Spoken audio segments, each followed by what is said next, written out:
በስመ አብ ወወልድ ወመንፈስ ቅዱስ አሐዱ አምላክ አሜን። ኦሪት ዘፍጥረት ምዕራፍ 31 ያዕቆብ ከላባ መሸሹ። ያዕቆብም የላባ ልጆች ያሉትን ነገር ያዕቆብ ለአባታችን የሆነውን ሁሉ ይውሰድ፣ ይህንም ሁሉ ክብር ከአባታችን ከብት አገኘ ሲሉ ስለሰማ ያዕቆብም የላባን ፊት ለየ፣ እነሆም ከእርሱ ጋር እንደ ድሮ አልሆንም። እግዚአብሔርም ያዕቆብን ወደ አባትህ ወደ ዘመዶች ተመለስ፣ እኔም ካንተ ጋር እሆናለሁ አለው።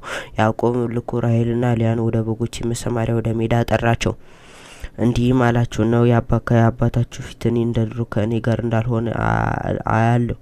ነገር ግን የአባቴ አምላክ ከእኔ ጋር ነው።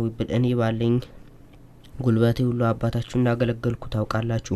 አባታችሁ ግን አሳዘነኝ፣ ደሞዜንም 10 ጊዜ ለወጠ። እግዚአብሔርም ክፉን ያደርግብኝ ዘንድ አልፈቀደለትም። ደሞዝ ዥንጉርጉሮች ይሁኑ ቢለኝ በጎቹ ሁሉ ዥንጉርጉሮች ወለዱ። ነጫጮቹ ደሞዝ ይሁኑ ቢለኝ በጎቹ ነጫጮችን ወለዱ። እግዚአብሔርም የአባታችሁን በጎች ሁሉ ነስቶ ለእኔ ሰጠኝ። እግዚአብሔርም እንዲህም ሆነ፣ በጎቹ የሚጸንሱ ጊዜ ዓይኔን አንስቼ በሕልም አየሁና እነሆም በበጎችና በፍየሎች ላይ የሚንጠለጠሉት የበጎችና ፍየሎች አውራዎች ነጭ ዥንጉርጉሮችና አመደ ክቡብ ነበሩ።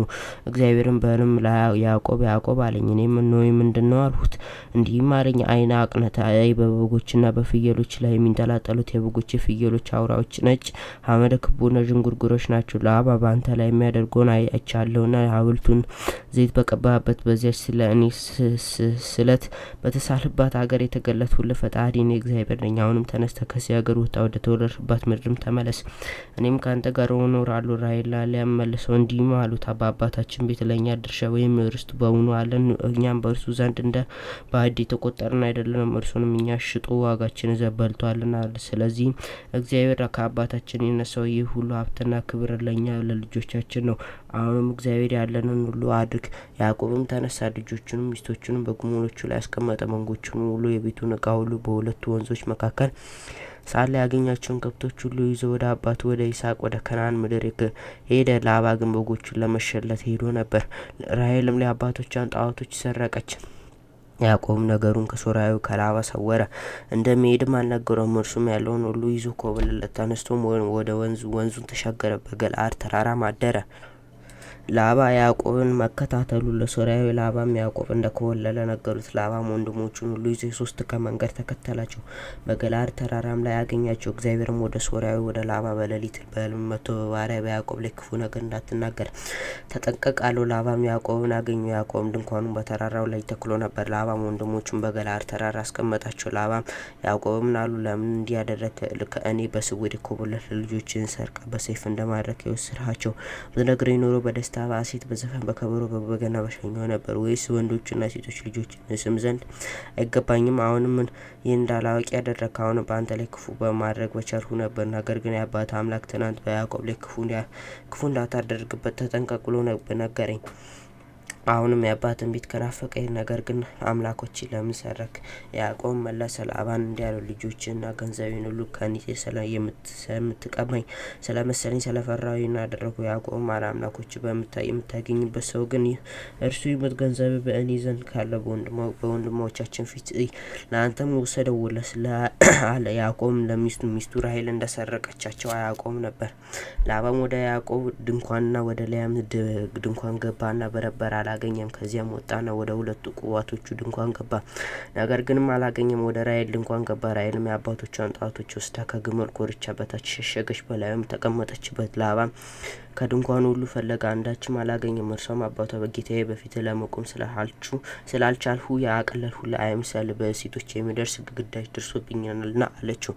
ላባም የራሔልን ድንኳን በረበረ፣ ነገር ግን ጣዖቶቹን አላገኘም። ያዕቆብም ተቆጣ፣ ላባን ወቀሰው። ያዕቆብ መለሰ ላባን እንዲህ አለው፣ የበደልሁ በደል ምንድነው? ኃጢአቴስ ምንድን ነው? ይህን ያላሰደሸኝ? አሁንም ዕቃዬን ሁሉ በረበር፣ ከቤትስ ዕቃ ሁሉ ምን አገኘ? እነርሱ በእኛው በሁለታችን መካከል ይፈርዱ ዘንድ በወንድሞችና በወንድሞች ፊት አቅርበው። 21 በጎችና ፍየሎች ስጠብቅ ኖርሁ፣ ከበጎችም ጠቦቶች አላበላሁም፣ አውሬ የሰበረውንም አልመታሁልህም። ነበርን። በቀን በሆነ በሌሊት እየተሰረቀ ቢኖር ከእኔ ከፍልህ ነበር። የቀን አሩ የሌሊት ቁሪ ብላኝ እንቅልፍም ከዓይኔ ይትፋካል። ለአንተ ቤት የተገዛውልህ ዛሬ 21 ዓመት ነው። 14 ዓመት ስለ ሁለቱ ሴቶች ልጆች፣ 7 ዓመት ስለ በጎች ተገዛውልህ። ደሞዜንም 10 ጊዜ ለዋወጥኩ። አባቴ አብርሃም አምላክ የይስሐቅን ፍርሃት ከእኔ ጋር ባይሆን ኖሮ ዛሬ ባዶ እጄን በሰደሰኝ ነበር። እግዚአብሔር መዋረዴን እጆች ድካማ እየትናንትናም ገሰጸ። የያዕቆብና የላባ ስምምነት። ላባም ለያዕቆብ እንዲህ ብሎ መለሰለት፣ ሴቶች ልጆቹም ልጆች ናቸው፣ ወንዶቹም ልጆች ናቸው፣ መንጎቹም ከብቶች ናቸው። የምታየው ሁሉ የኔ ነው፣ የልጆችም ሀብት ነው። ዛሬ በእነዚህ በሴቶች ልጆች በወለድኋቸው ልጆቻቸው ላይ ምን አደርጋለሁ? አሁንም አንተና እኔ ቃል ኪዳን እንጋባ፣ በእኔና በአንተ መካከል ምስክር ይሁን። ያዕቆብ ድንጋይ ወስዶ ሐውልት አቆመ። ያዕቆብ ወንድሞቹን ድንጋይ ሰብስቡ አላቸው። እነርሱም ድንጋይ ሰበሰቡ፣ ከመሩ፣ በድንጋዩም ክምር ላይ በሉ። ላባም ይህች የድንጋይ ክምር በእኔና በአንተ መካከል ምስክር ትሁን አለው። ላባም ወግረ ስምህ ብሎ ጠራት። ያዕቆብም እንዲህ አላት፣ ላባም ይህችን ያቆምኋት የድንጋይ ክምር በእኔና በአንተ መካከል ዛሬ ምስክር ናት አለ። ስለዚህም ስሟ ወግረ ስምህ ተባለ። ላባም አለው፣ እኛ አንዳችን ከሌላው እንለያያለንና ራእይን ገለጠልኝ እግዚአብሔር በእኔና በአንተ መካከል ሆኖ ይመልከት። ልጆችን ብትበድላቸው ወይም በላያቸው ላይ ሚስቶችን ብታጋባባቸው እነሆ ከእኛ ጋር ያለ ሰው እንደሌለ አስተውል። እግዚአብሔር በእኔና በአንተ መካከል ምስክር ነው። ላባም ያዕቆብን አለው፣ እነሆ ይህች የድንጋይ ክምር ይህችም ሐውልት ምስክሮች ናቸው። እኔ ወደ አንተ በክፋት ባልፍ ይህችን የድንጋይ ክምር ይህችም የሐውልት በክፉ ነገር ትከተለኝ። አንተም ወደ እኔ ብታልፍ የአብርሃም አምላክ የናኮርም አምላክ በእኛ መካከል ይፍረድ። ያዕቆብም በአባቱ በይስሐቅ አምላክ ማለ። ያዕቆብም በተራራው ላይ መስዋዕትን ሰዋ፣ ወንድሞቹንም ጠራ። እነርሱም በሉ፣ ጠጡ፣ በዚያም በተራራው አደሩ። ላባም ማልዶ ተነስቶ ወንዶችና ሴቶች ልጆቹን ሳመ፣ ባረካቸው። ላባም ተመልሶ ወደ ስፍራው ሄደ።